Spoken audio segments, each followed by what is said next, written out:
Oh, this was in the kindergarten here. Um, I feel like despair. Also, I think I was analyzing why I feel so low at this point, and I think it has to do with the staff. Like, they're just barking at the kids at one point, and I just felt somehow those children need more compassion, and how these women that work with the kids lose their compassion and they become hardened. It's like they reminded me of prison wardens. They wanted the children to play outside constantly because they didn't want to clean up the classroom. This is my understanding, and I wasn't going to do anything different. I feel like I'm just here for one day. I did yoga, and I can't ask for too much. The fact that they allowed me to do yoga with the kids was good. I mean, because I always took 8 kids, group of 8 kids, and but all in all, just working with people who have no motivation really is bad for me. I'm not strong enough energetically to work with people who have no motivation and just come and sit around the whole day doing nothing. I can just sit around and do nothing. But I'm not very good with the energy because the kids have just a lot of energy. And I'm just feeling it's just really too much for me, to be honest. I don't think I could live in this area. When I come out, I saw a woman who looked like a drug addict. Not this one. Yeah, people with a lot of mental disorders here. And the kids grew up in this environment, very harsh environment, and they're still sweet.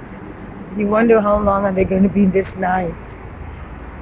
So I'm trying to figure out how to get home without going crazy. I need to really detox. There were good things, there were bad things. And having a constantly changing environment is not good for me, I realize. I don't know which street this is. איך קוראים לרחוב הזה? הכיוון לזה דרך הזה, י"ל פרץ. תודה. So I'm going to... I live in a very spoiled area where people are wealthy, and just coming here makes me, as much as I complain about the wealthy, irritating people, it's difficult to live in poverty as well. You know how people can survive here. It's a pretty expensive country, and I'm worried myself, but I think that people that have to raise families here, and they don't have a good paying job, must really struggle.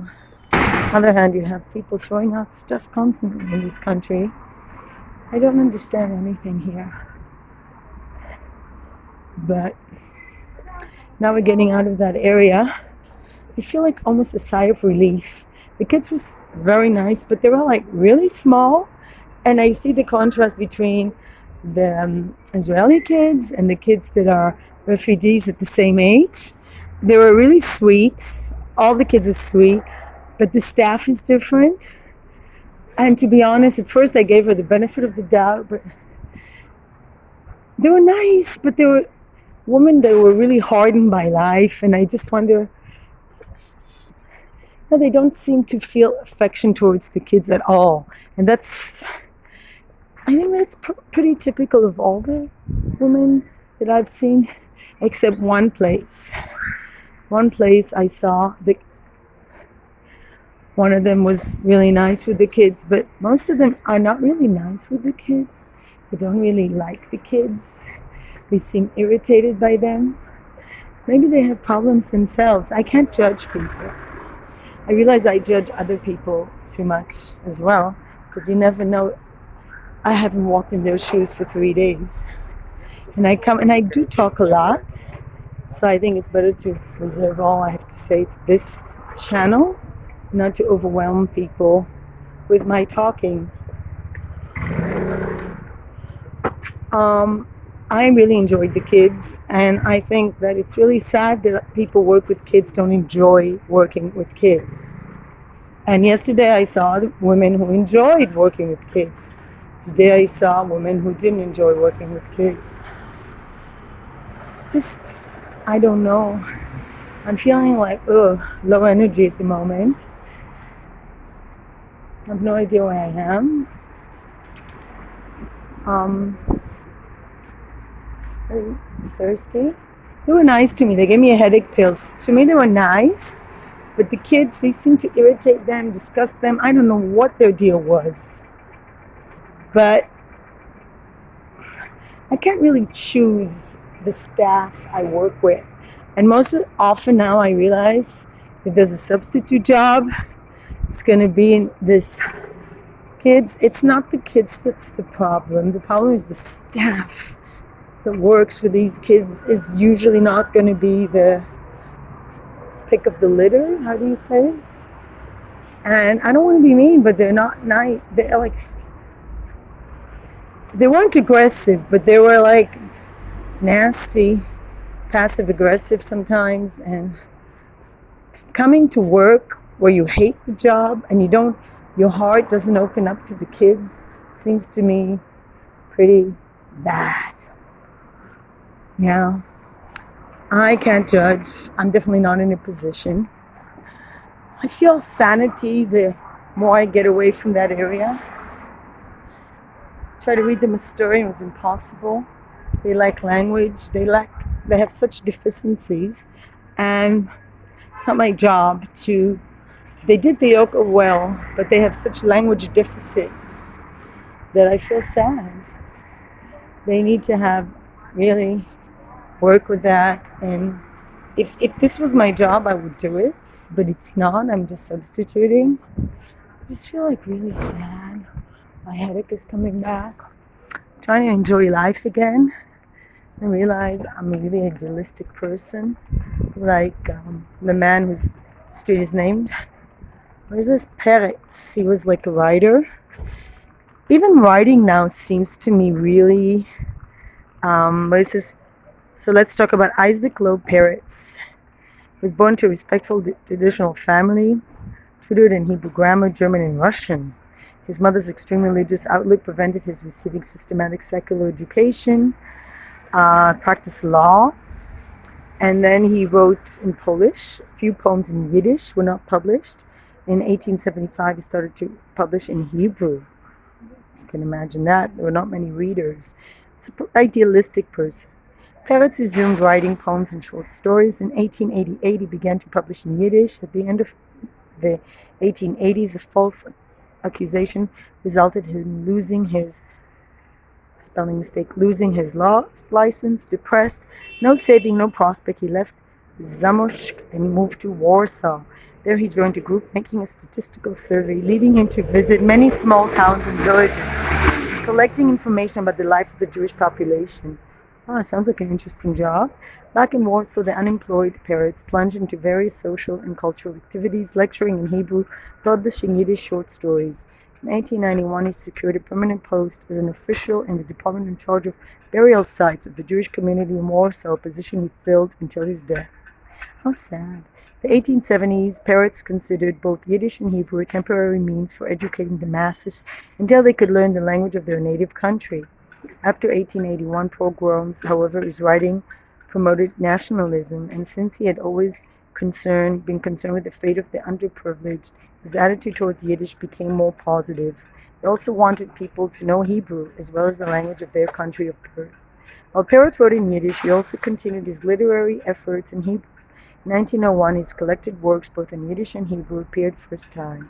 His house in Warsaw became home to a group of Yiddish writers, always encouraged. During World War I, he took care of refugees and their children. After a lifetime of defending and supporting the underprivileged, his funeral turned into a mass demonstration. Wow. So, let me see, how old was he? He didn't live that long, did he? 49? Well, relatively to that time. 60. 64, not bad. Anyway, interesting. I don't think I've ever read anything. I don't really have a good education as far as literature, Hebrew literature is concerned. I don't have good foundations because I studied other things, but it's interesting, and it's so difficult, the discrepancy between the Zionism, the fathers of Zionism, or people who wrote stories in Hebrew, were pioneers in this language that was actually renewed. It was the renewal of this language because it was a dead language. It was like Latin, and all of a sudden, people started to write again, and to write in a language which you weren't raised is an achievement. I'm interested now, curious to read his writing. So, this is very typical. A lot of people have dogs here. I don't know, I'm just so far away from anything cultural. I am so far away from anything cultural, anything to do with literature. I'm a person who probably should have been maybe in academics. I'm not sure. Oh, familiar street. I'm not going to have fried food again. Most of the street food is fried. And I think cooking is good for me, so I'm going to cook. I'm suffering from horrible tooth pains. I have an appointment next week. And I just feel such a relief to leave work and not have to go back to this job. It's like being fired or quitting jobs substituting. It's like you go, you don't have any commitment. And in Buddhism, it's like disconnection. Not disconnection. Avoiding connection.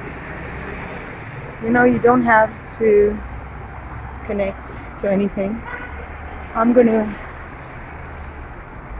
buy some fruit to take with me home. It's pretty good. It's been a tough day. Anyway, peace and love. It's really warm here. It's hard to imagine what life is.